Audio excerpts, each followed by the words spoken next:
ပရိုတင်းတစ်မျိုးတည်းကိုပဲကာလရှည်ကြာစားသုံးရင်ဘာဖြစ်မလဲစတင်ခါစားမှာတော့မနက်စာအတွက်အမဲသားခင်စားရတာတစ်မျိုးကြီးခံစားရပါလိမ့်မယ်တင့်ခန္ဓာကိုယ်ကဇဝေဇဝါဖြစ်နေပြီးကာဘိုဟိုက်ဒရိတ်နဲ့တခြားတွေဘယ်ရောက်ကုန်လဲလို့ရှာဖွေနေပါလိမ့်မယ်ထို့နောက်အစားထိုးလောင်စာကိုစတင်ရှာဖွေပါတော့တယ်မကြခင်မှာပဲကီတိုတုပ်ကွေးပြင်းပြင်းထန်ထန်စတင်ခံစားရပါလိမ့်မယ်ခေါင်းကိုက်ခြင်းနှုံးခွေခြင်းနဲ့အုံနောက်ဝေဝါးခြင်းတို့ဖြစ်လာတတ်ပါတယ်တင့်ခန္ဓာကိုယ်ကအစီကိုလောင်စာဖြစ်ပြောင်းလဲအသုံးပြုဖို့တင်ယူနေရချိန်မှာ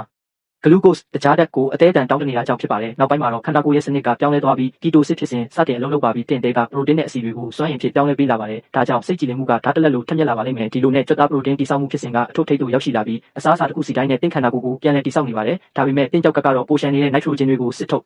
ပေးဖို့အချိန်ကိုအလုပ်လုပ်နေရပါပြီကာလတန်ကြာတဲ့အခါမှာတော့ယုံသားစားလိုယောဂလက္ခဏာတွေစိတ်ဝင်လာပါလိမ့်မယ်တင့်ခန္ဓာကိုယ်ကအစီဓာတ်ကိုအသေးအတန်လိုအပ်နေပြီးပြုတ်အန်ခြင်းနဲ့ဝမ်းပြက်ဝမ်းလျှောခြင်းတို့စတင်လာတတ်ပါတယ်အစီမရှိရင်မရှိမဖြစ်လိုအပ်တဲ့ဗီတာမင်တွေကိုခန္ဓာကိုယ်ကမစုပ်ယူနိုင်ပါဘူးနောက်ဆုံးမှာတော့အန်ရည်စုံတဲ့ကိုရောက်ရှိသွားပါပြီတင့်ခန္ဓာကိုယ်ကဂလူကို့စ်ရရှိဖို့အတွက်ဂလူကိုနီယိုဂျန်နစစ်ဖြစ်စဉ်ကတဆင့်ကြွက်သားတွေကိုပြိုကွဲဖျက်ဆီးဖြစ်ပါတော့တယ်တင်ကပရိုတင်းတွေစားနေပေမဲ့ကြ